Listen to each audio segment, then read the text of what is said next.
Today, Michael is going to teach us how to score more goals with passing. Phil, have you ever been to the pitch and you just see players lining up balls around the edge of the box and blasting shot after shot at the goal? Yep, that's me. What if I told you that over 90% of goals are not actually scored from here? Come with me. But they're actually scored a little bit more. Actually, we'll go a little further. Between the penalty spot and the 6-yard box, over 90% of goals. So do you think we need to be blasting the ball from this kind of range? No. So we're going to be talking about the difference between shooting and finishing today. And what I mean by finishing is guiding the ball into the corners. If you look at some of the best strikers on the planet, it looks like they're just passing the ball into the net. Almost effortless, right? Yeah. And that's because they're using less effort. They're essentially passing the ball into the corners. They're not thinking about the pressure of scoring goals, blasting it past the goalkeeper. They're looking up, picking their corners, and using a simple passing technique to guide the ball beyond the goalkeeper. Because from this kind of range, if you get the ball far enough into the corner, what goalkeeper's going to save that? Yeah, because it was so close to the goal, right? So there's no way that a goalkeeper can dive that fast. Yeah, there's no chance. Why don't we get a goalkeeper in net and just show you the difference here? So just as an example, what players tend to do in this situation, if they're not a seasoned finisher, is they put so much power behind the ball and lack all accuracy. So Christian, I'm just going to blast the ball in your range. So lots of power on the strike there. No precision. No precision whatsoever. And no thought behind, the shot either, right? Exactly. So what if I told you you can actually put less effort into your strike and almost guarantee finishing the ball? That's a win-win situation. Let's do it. So let's talk about technique. So when we're blasting the ball, as I just showed, we're using the laces, which is a small surface area between the big toe and the ankle, right in between the inside of the foot and the laces. We call it the instep. It's the hard bone of the foot. It's going to generate the most force behind the ball. We usually have a big backswing because we're trying to generate momentum with our swinging leg, and that's what puts power through the ball. But now, and today, we don't want to get momentum. We don't want the swing. We want the... Exactly. We want to leave less room for error, ultimately. So to do that, we open up our foot. And as you can see, look at that massive surface area, the side of my foot. We use this for passing all the time. And if we were to stand opposite each other and pass the ball back and forth, we could probably do this all day. And unless we lost focus... And the accuracy is on point, right? Every single pass is on. Every single one. So why can't we do this exact same thing when it comes to the goal? Because essentially, if I imagined you were standing in the corner and use that same technique, it's going to go in the corner, right? So what we can do in this scenario is have that composure, almost pretend we've just got another player in the goal, in the corner we want to put it, and use that same passing technique. So we're using the inside of the foot. We're actually trying to minimize the backswing, because from this kind of distance, if I swing my leg, what's that telling the goalkeeper? He knows that you're going for a shot. Exactly. So he has more time to get ready. Yeah. So I want to give him as less time to react as possible. So if I minimize that backswing, so instead of here, if I have the ball and it's just a quick one into the corner, catches him off guard, I can get my shot off quicker. Yeah. So we're just minimizing time, we're minimizing distance, and we're using the inside of our foot. You want to give this one a go? All right. So no swing, and then just... I mean, he's a natural born goal scorer, isn't he? Bad. Have a look at him. But that was lucky goalkeeper didn't get that one. So my boy is extremely techie, so of course, that was beautiful. But he's an absolute legend in front of goal, but don't be deceived. You can also achieve these results as well. We've just wrapped up the technique there. So remember, standing foot pointing at my target.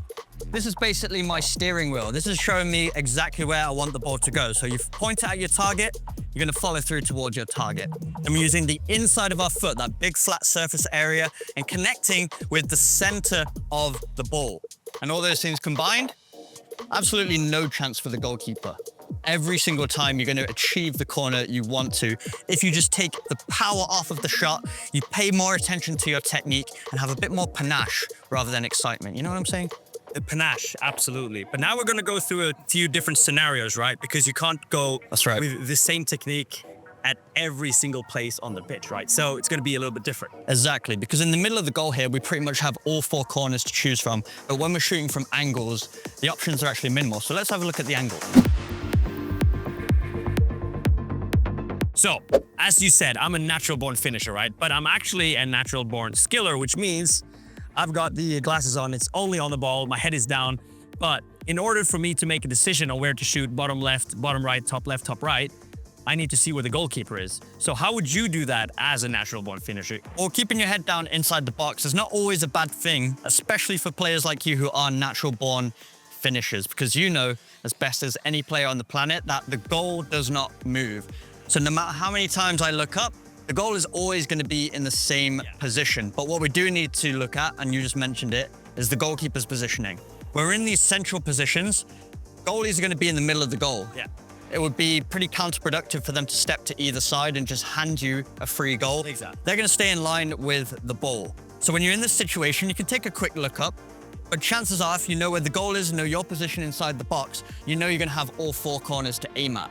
So if you focus on the technique and guide the ball into the corners, you don't even need to look up and give the goalie an indication on where you're going to put it. So when you're inside the box in a central position, you just need to focus on those key technique points that we already mentioned. Planting foot towards your target, about 6 inches away from the ball or so, punching through the middle of the ball with the widest surface area of your foot directly on the inside. And then it's a small follow through towards your target, not a big one, but you want to have discipline with that follow through to ensure it punches off the foot. And that should go right in the corner. It's going to be very difficult for the goalkeeper to save. But the problem is we're not always going to be in the central position, because look what happens to the goalie's position when I take the ball from an angle. So as you can see, the goalie wants to stay in line with the ball.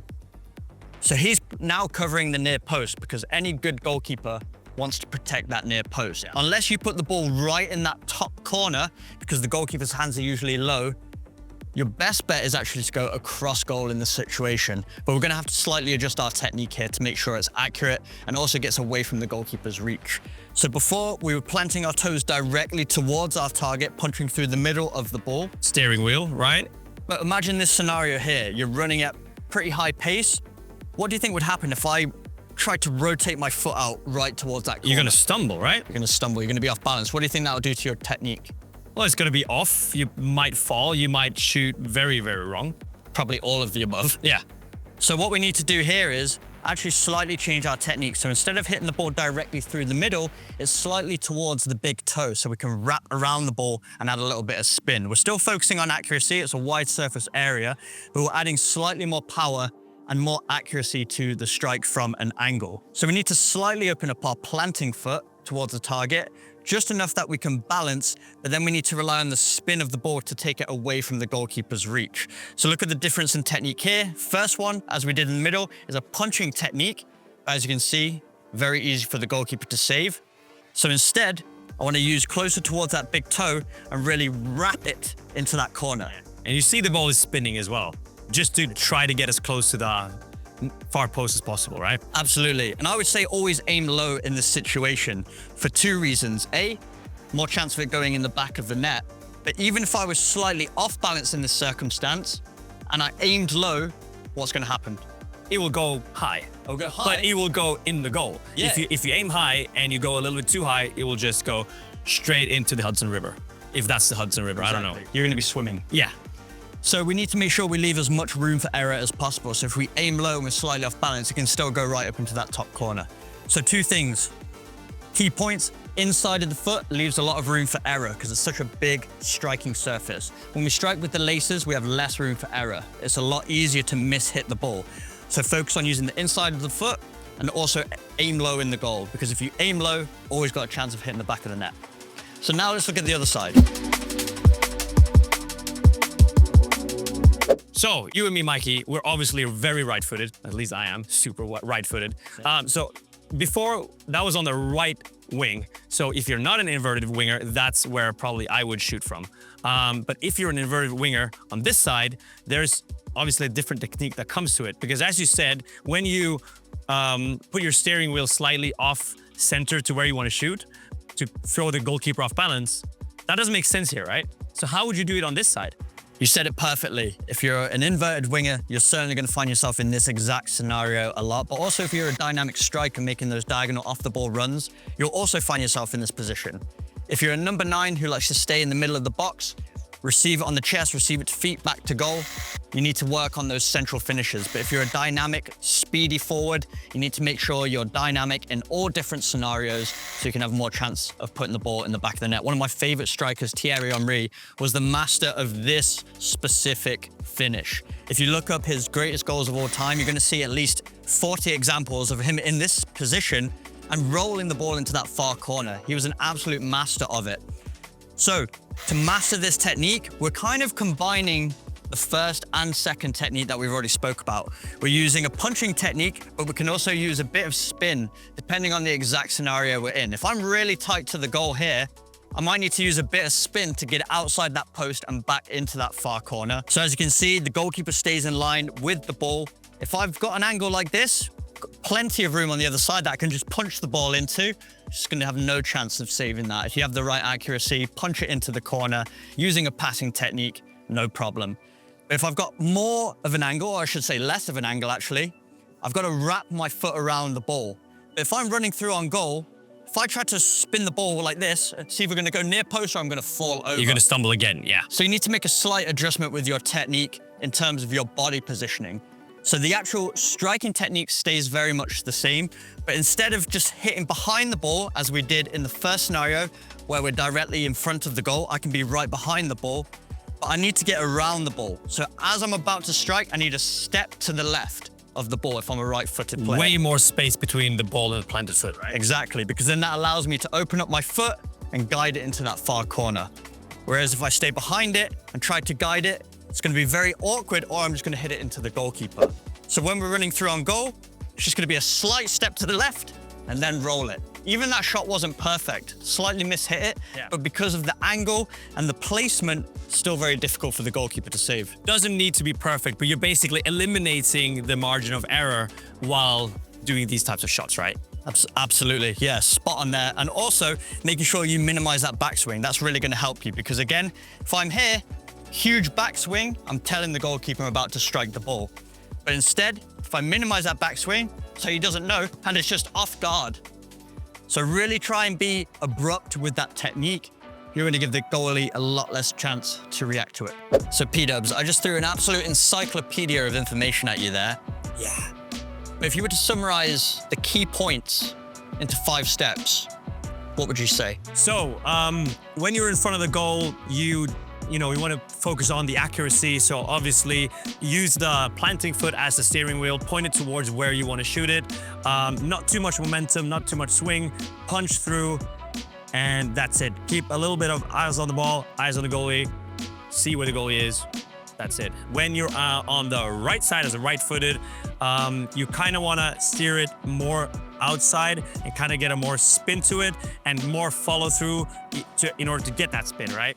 And then on the left side, if you want to get that spin and get it to the far post, you need more space between the planted leg and the ball in order to get that range for the far post so you don't stumble.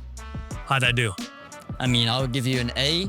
To give you an A+, I would just say with your striking leg, especially on that right side, that can also point exactly where you want the ball to go. Just as we do with the planting foot in techniques 1 and 3, we can use our striking leg to give us even more accuracy. But where are 90% of goals scored? Between the penalty thing and the box. Exactly. You used yawn, so I'm like, natural born finisher. He knows what he's talking about. Absolute Erling Haaland over here. So that's it for this video. And if you want to learn more stuff like this, finishing, passing, crossing, anything football related, you should subscribe to Unisport and make sure to leave a like and a comment down below on what video we should do next. See you guys in the next one. Peace.